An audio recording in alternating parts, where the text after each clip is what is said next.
పిల్లలు ఇప్పుడు మనము ఒక నాణాన్ని ఎగురవేసినప్పుడు ఒక నాణాన్ని ఎగురవేసినప్పుడు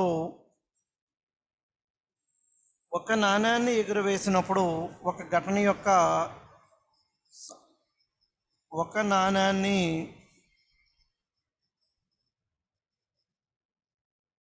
ఎగురవేసినప్పుడు ఒక నాణాన్ని ఎగురవేసే సందర్భంలో పర్యవసానాలు ఏ విధంగా ఉన్నాయి, ఆ పర్యవసానాల యొక్క సంభావ్యత ఏ విధంగా ఉంది అనేటువంటి విషయాన్ని మనం గమనిద్దాం. పిల్లలు, ఒక నాణాన్ని ఎగురవేసినప్పుడు అసలు ఏ ఏ పర్యవసానాలు వస్తాయి? ఒక నాణాన్ని ఎగురవేస్తే ఒక రూపాయి నాణ్యము, ఒక 2 రూపాయల నాణ్యము కానీ మనం తీసుకున్నట్లయితే, ఒక రూపాయి నాణ్యములో హెడ్ వచ్చిందనుకోండి, 2 రూపాయల నాణ్యములో హెడ్ రావచ్చును, లేదా 2 రూపాయల నాణ్యములో టైల్ రావచ్చు. ఒక రూపాయి నాణ్యంలో టైల్ వచ్చిందనుకోండి, 2 రూపాయల నాణ్యంలో కూడా టైల్ రావచ్చు. ఈ విధంగా అలాగే ఒక రూపాయి నాణ్యంలో టైల్ వచ్చిందనుకోండి, 2 రూపాయల నాణ్యంలో హెచ్. ఈ విధంగా రెండు పాచికలను దొర్లించినప్పుడు 4 సందర్భాలలో ఫలితాలు అనేవి వస్తాయి.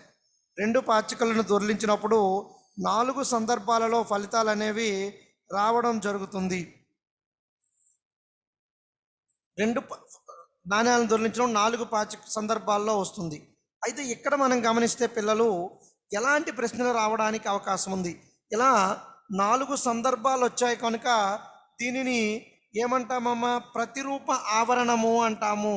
అన్ని పర్యవసానాలను కలిగి ఉన్న సమితిని ప్రతిరూప ఆవరణము అని చెప్పి మనం మాట్లాడతాం. ప్రతిరూప ఆవరణము అని చెప్పి మనం మాట్లాడతాము. సో ఈ ప్రతిరూప ఆవరణం తెలుసు కనుక ఇప్పుడు ఒక నాణాన్ని ఎగురవేసినప్పుడు మొత్తం సాధ్యపడు పర్యవసానాలు కానీ తీసుకున్నట్లయితే హెచ్హెచ్, హెచ్టి, టిహెచ్, టిటి, ఇలాంటి 4 సందర్భాలలో పర్యవసానాలు అనేవి ఉంటాయి. ఇవి మొత్తం సాధ్యపడు పర్యవసానాలు. మరి దీనిపైన ప్రశ్నలు ఏ విధంగా వస్తాయి పిల్లలు అంటే, ఒక నాణాన్ని దొర్లించినప్పుడు 2 బొమ్మలు రావడానికి సంభావ్యతను లెక్కించండి. క్వశ్చన్ నెంబర్ 1 ఎలా రావచ్చు అంటే, 2 బొమ్మలు రావడానికి సంభావ్యత. 2 బొమ్మలు రావడానికి సంభావ్యతను లెక్కించమన్న సందర్భంలో 2 బొమ్మలు రావడానికి అనుకూల పర్యవసానాలు లెక్కించండి పిల్లలు. అనుకూల పర్యవసానాలు ఏమవుతాయి? 2 బొమ్మలు రావడానికి హెచ్హెచ్ అనేటువంటి ఒకే ఒక అనుకూల పర్యవసానం ఉంది. హెచ్హెచ్ అనేటువంటి ఒకే ఒక అనుకూల పర్యవసానం ఉంది కనుక అనుకూల పర్యవసానాల సంఖ్య 1. అనుకూల పర్యవసానాల సంఖ్య 1. మరి మొత్తం సాధ్యపడు పర్యవసానాల సంఖ్య ఇక్కడే నేర్చుకున్నాము. మొత్తం సాధ్యపడు పర్యవసానాల సంఖ్య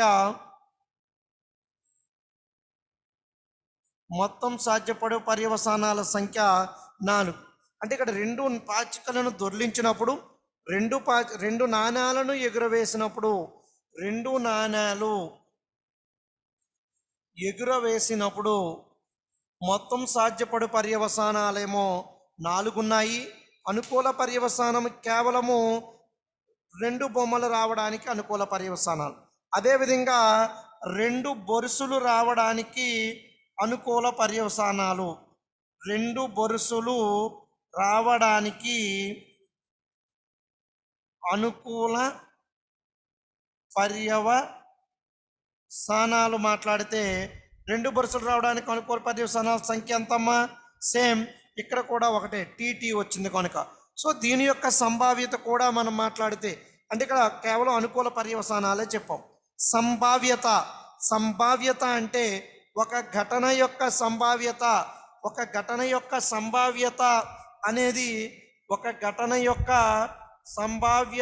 అంటే అనుకూల పర్యవసానాల సంఖ్య బై మొత్తం సాధ్యపడు పర్యవసానాల సంఖ్య. అనుకూల పర్యవసానాల సంఖ్య బై మొత్తం సాధ్యపడు పర్యవసానాల సంఖ్య. మొత్తం 2 బొమ్మలు రావడానికి అనుకూల పర్యవసానాల సంఖ్య ఎంత పిల్లలు?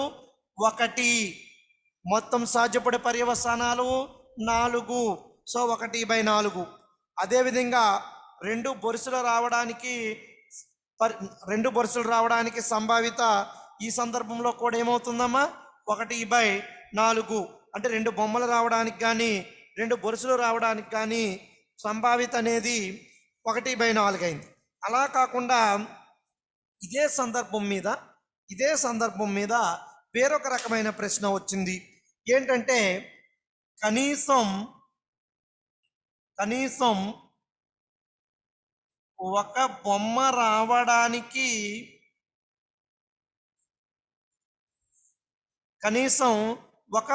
రావడానికి సంభావ్యత అని అడిగారు. కనీసం ఒక బొమ్మ అంటే 1 లేదా అంతకంటే ఎక్కువ బొమ్మలు. చూసుకోండి, ఇక్కడ హెడ్ అంటే ముందు ఇక్కడ మనము అనుకూల పర్యవసానాలు రాద్దాం. కనీసం ఒక బొమ్మ రావడానికి అనుకూల పర్యవసానాలు రాద్దాం. కనీసం ఒక బొమ్మ రావడానికి అనుకూల పర్యవసానాలు ఏంటేంటి అవుతున్నాయమ్మా?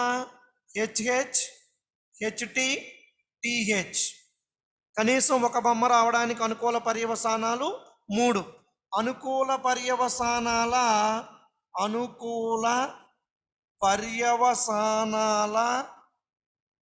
సంఖ్య ఈజ్ ఈక్వల్ టు 3. సంభావ్యత కనీసం ఒక బొమ్మ రావడానికి సంభావిత అనుకూల పర్యవసానాల సంఖ్య బై మొత్తం సాధ్యపడు పర్యవసానాల సంఖ్య.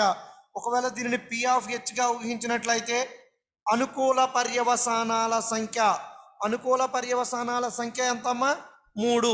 కనీసం ఒక బొమ్మ రావడం.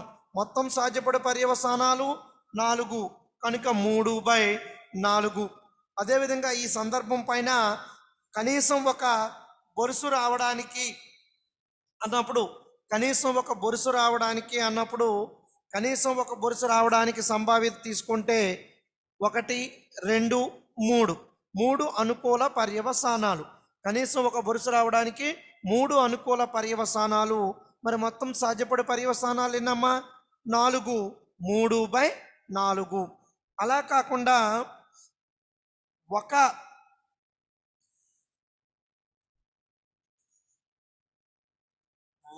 బొరుసు రావడానికి సంభావ్యతను లెక్కించండి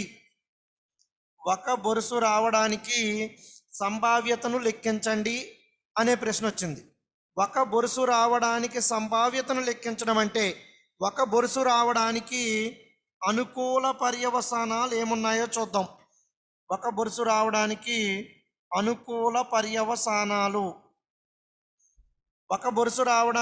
అనుకూల పర్యవసానాలు ఏమేమి ఉన్నాయమ్మా? HT, TH. అంటే అనుకూల పర్యవసానాల సంఖ్య ఎంత? అనుకూల పర్యవసానాల సంఖ్య 2.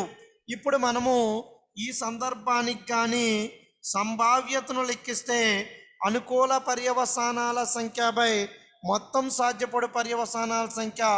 అనుకూల పర్యవసానాల సంఖ్య 2, మొత్తం సాధ్యపడు పర్యవసానాల సంఖ్య 4 కనుక దీని యొక్క సంభావ్యత 1/2.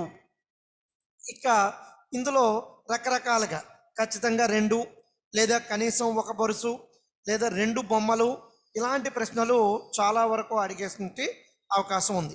అయితే ఇవి 2 వేరు నాణ్యాలైన సందర్భంలో ఇంతవరకు మనం మాట్లాడింది 2 వేరు నాణ్యాలైనటువంటి సందర్భంలో మనం సంభావ్యతను లెక్కించాం పిల్లలు. అలా కాకుండా 2 ఒకే రకమైనటువంటి నాణ్యాలను రెండు ఒకే రకమైనటువంటి నాణాలను దొర్లించినప్పుడు ఎగురవేసినప్పుడు సంభావితను ఏ విధంగా లెక్కిస్తాము అనేటువంటి విషయాన్ని ఇప్పుడు మనం చూద్దాం. రెండు ఒకే రకమైన నాణాలు, for example 1 rupee coin, 1 rupee coin. ఇక్కడ హెడ్ అయిందనుకోండి, ఇక్కడ కూడా హెడ్. ఇక్కడ హెడ్ అయిందనుకోండి, ఇక్కడ టైల్. అయితే మీరు అనొచ్చు, ఇంతకు ముందులాగా ఇక్కడ టైలు, ఇక్కడ హెడ్, ఏది హెడ్ ఏది టైలు అని ఒకే రకమైన నాణ్యాలని చెప్పడం సాధ్యం కాదు. కనుక హెచ్టిటిహెచ్లలో ఒకే సందర్భాన్ని తీసుకుంటాం. మరలా రెండు బొరుసులు అంటే ఇప్పుడు మొత్తం సాధ్యపడు పర్యవసానాల సంఖ్య ఎంత అయింది? 3. అంటే ఇక్కడ ఒకే రకమైన నాణ్యాలను ఎగరవేసినప్పుడు హెచ్హెచ్, హెచ్టి, టిటి. ఒకే రకమైన నాణ్యాలను ఎగరవేసినప్పుడు సందర్భం హెచ్హెచ్, హెచ్టి, టిటి. ఈ సందర్భంలో సాధ్యపడు పర్యవసానాల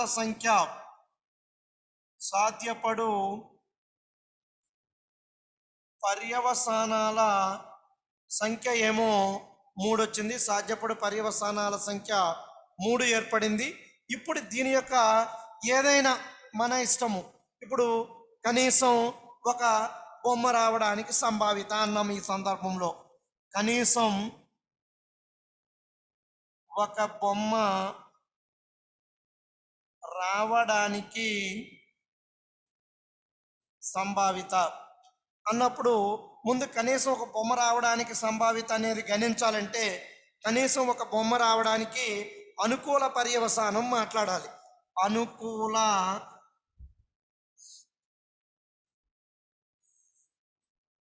అనుకూల పర్యవసానం కనీసం ఒక బొమ్మ రావడం అంటే 1 లేదా అంతకంటే ఎక్కువ, హెచ్హెచ్, హెచ్టి. సో అనుకూల పర్యవసానాల సంఖ్య ఎంతమ్మా? అనుకూల పర్యవసానాల సంఖ్య 2. ఇప్పుడు అనుకూల పర్యవసానాల సంఖ్య 2 కనుక సంభావ్యత అనుకూల పర్యవసానాల సంఖ్య బై మొత్తం సాధ్యపడు పర్యవసానాల సంఖ్య 2/3. అంటే అదే వేరు నాణ్యాలు వచ్చినప్పుడు మొత్తం సాధ్యపడే పర్యవసానాలు 4 వస్తే అనుకూల పర్యవసానాలు ఇదే క్వశ్చన్ దగ్గర 3 వచ్చినటువంటి సందర్భం ఉంది. అంటే ఈ రెండింటి యొక్క తేడాన్ని కానీ మనం గమనిస్తే మనము అటు 2 రకాల నాణ్యాలు ఇచ్చినా ఒక రకమైనటువంటి నాణ్యాన్ని ఇచ్చినా మనము లెక్కించడానికి వీలుగా ఉంటుంది. మనము నెక్స్ట్ ఆర్టికల్ పైన సమస్యలను చూద్దాం.